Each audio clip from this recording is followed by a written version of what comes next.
Assalamualaikum warahmatullahi wabarakatuh. Salam sejahtera bagi kita semua.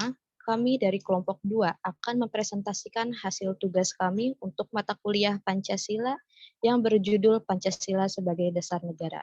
Sebelumnya, izinkan saya memperkenalkan anggota kelompok 2 dimulai dari saya, Deborah Parlina Sinurat, ada Arya Tirta Nirwandi, Danela, dan Ridwan Faisal Sultoni. Untuk pembahasan pertama tentang konsep negara akan disampaikan oleh rekan kami Ridwan Faisal Sultoni dan akan dilanjutkan oleh Daniela. Kepadanya saya persilahkan.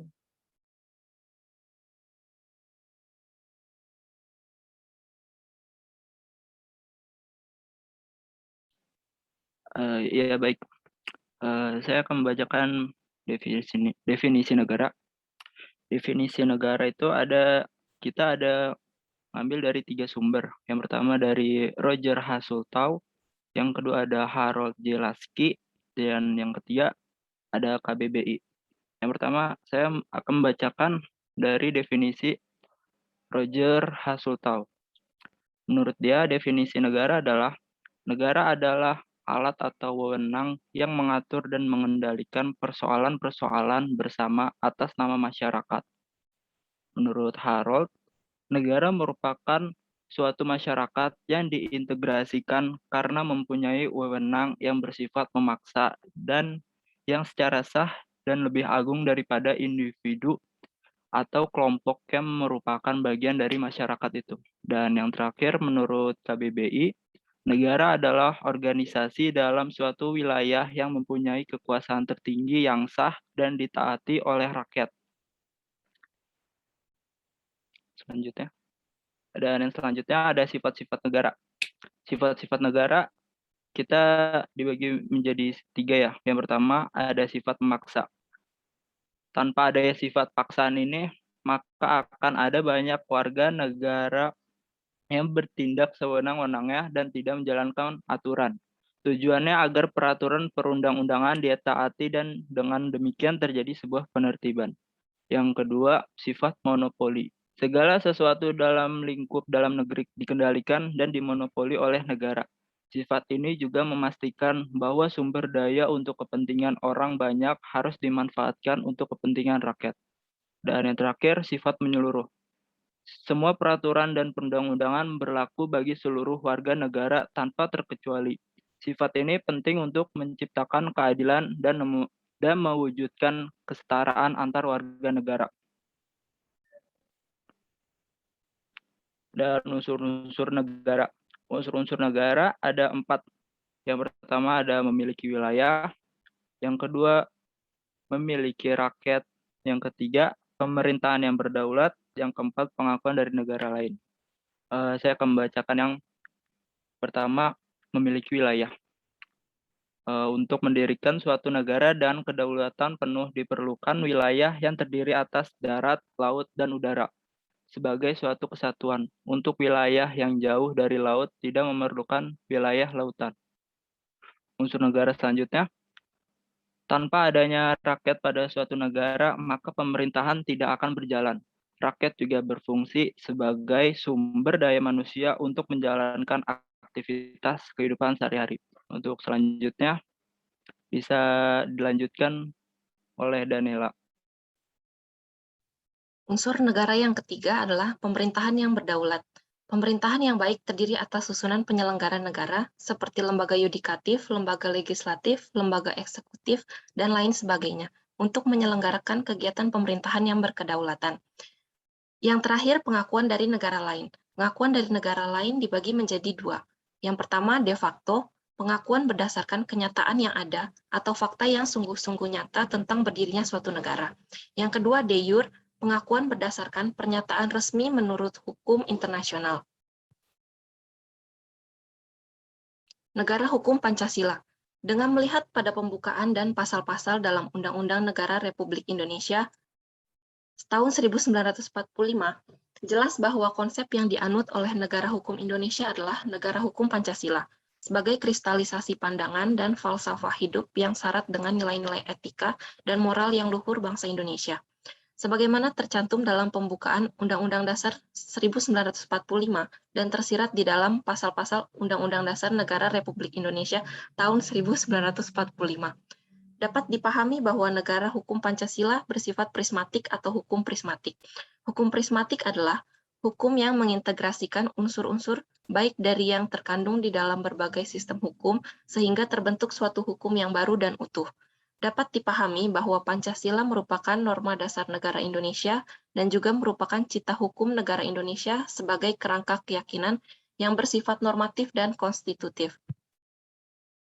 Bersifat normatif karena berfungsi sebagai pangkal dan prasyarat ideal yang mendasari setiap hukum positif. Bersifat konstitutif karena mengarahkan hukum pada tujuan yang hendak dicapai. Konsep negara hukum Pancasila inilah yang menjadi karakteristik utama dan membedakan sistem hukum Indonesia. Untuk pembahasan kedua tentang karakteristik negara hukum Pancasila dan tujuan negara akan disampaikan oleh Arya Tirta Nirwandi dan akan dilanjutkan oleh saya sendiri. Kepadanya saya persilahkan. Ya, di sini saya akan menjelaskan tentang karakteristik negara hukum Pancasila. Karakteristik negara hukum Pancasila ada 5. Yang pertama, memadukan hukum sebagai sarana perubahan masyarakat dan hukum. Dengan memadukan kedua konsep ini, mencoba untuk memelihara dan mencerminkan nilai-nilai yang hidup dalam masyarakat atau living law, sekaligus pula melakukan positivisasi terhadap living law pada perkembangan dan kemajuan yang sesuai dengan prinsip Pancasila. Yang kedua ada berkepastian dan berkeadilan.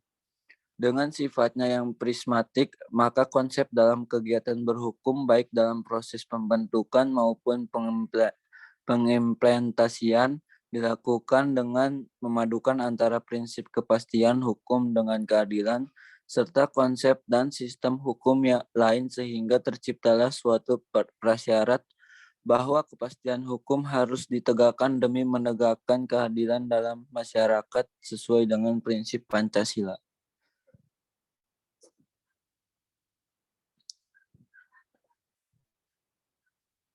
Dan yang selanjutnya ada religious nation states. Konsep negara hukum Pancasila adalah sebuah konsep negara yang berketuhanan. Berketuhanan adalah dalam arti bahwa kehidupan berbangsa dan bernegara di Indonesia didasarkan atas kepercayaan kepada ketuhanan yang Maha Esa. Yang keempat ada suatu negara kekeluargaan. Terdapat pengakuan terhadap hak-hak individu atau HAM namun dengan tetap mengutamakan kepentingan nasional di atas kepentingan individu. Diusahakan terciptanya harmoni dan keseimbangan antara kepentingan individu dan kepentingan nasional. Dan yang terakhir ada pembuatan dan pembentukan hukum bersifat netral dan universal. Harus memenuhi persyaratan utama yaitu perekat dan pemersatu berlandaskan nilai yang dapat diterima oleh semua kepentingan, serta adanya kesamaan visi misi, tujuan, dan orientasi yang sama, disertai dan saling percaya.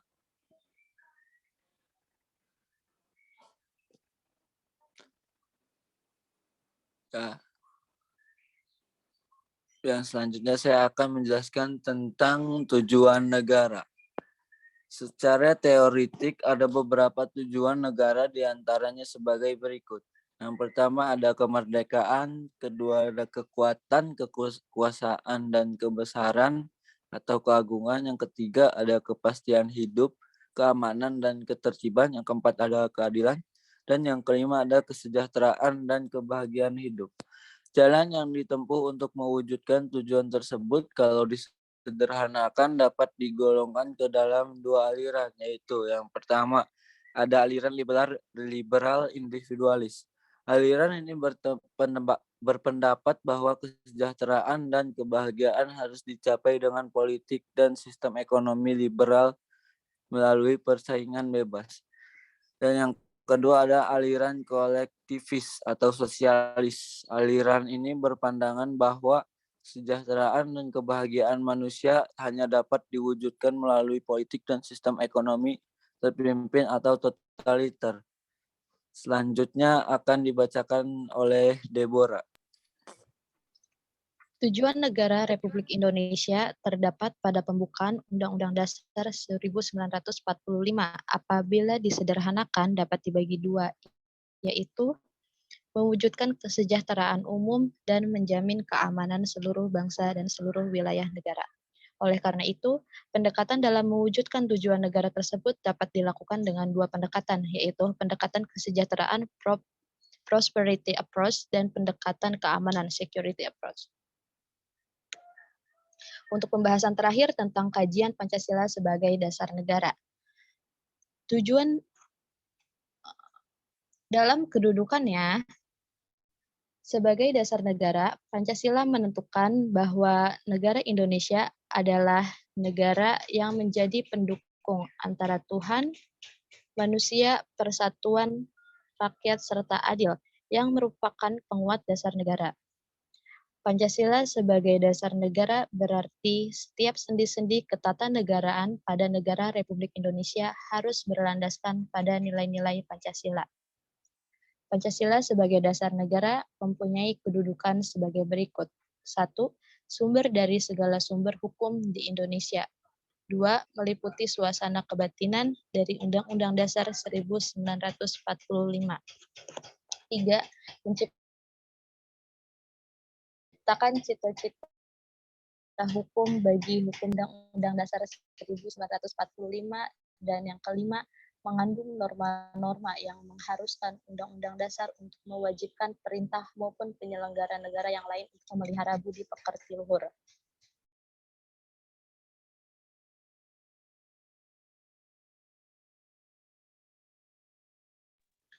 Pancasila sebagai ideologi juga mengandung sistem nilai yang bersifat menyeluruh. Pancasila merupakan dasar kehidupan sehari-hari. Pancasila juga merupakan ideologi terbuka. Artinya, yang dikandung oleh sila-sila Pancasila hanyalah terbatas pada nilai-nilai dasar dan prinsip-prinsip dasar dalam kehidupan bermasyarakat, berbangsa, dan bernegara. Dari presentasi tersebut dapat kita ambil kesimpulan bahwa negara merupakan suatu organisasi dalam suatu wilayah yang memiliki kekuasaan tertinggi yang sah dan ditaati oleh rakyatnya.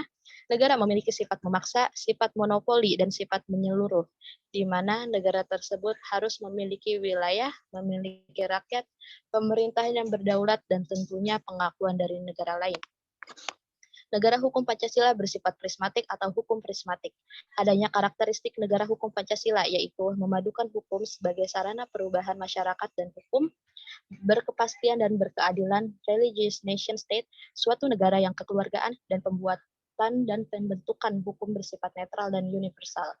Tujuan negara ialah kemerdekaan, kekuatan, kekuasaan, kebesaran, kepastian hidup, keamanan, dan ketertiban, keadilan, kesejahteraan, dan kebahagiaan hidup. Tujuan negara Republik Indonesia yaitu mewujudkan kesejahteraan umum dan menjamin keamanan seluruh bangsa dan seluruh wilayah negara. Pancasila menentukan bahwa negara Indonesia adalah negara yang menjadi pendukung antara Tuhan, manusia, persatuan, rakyat, serta adil yang merupakan penguat dasar negara. Itulah presentasi dari kelompok 2. Terima kasih atas perhatian dan telah menonton video kami. Wassalamualaikum warahmatullahi wabarakatuh.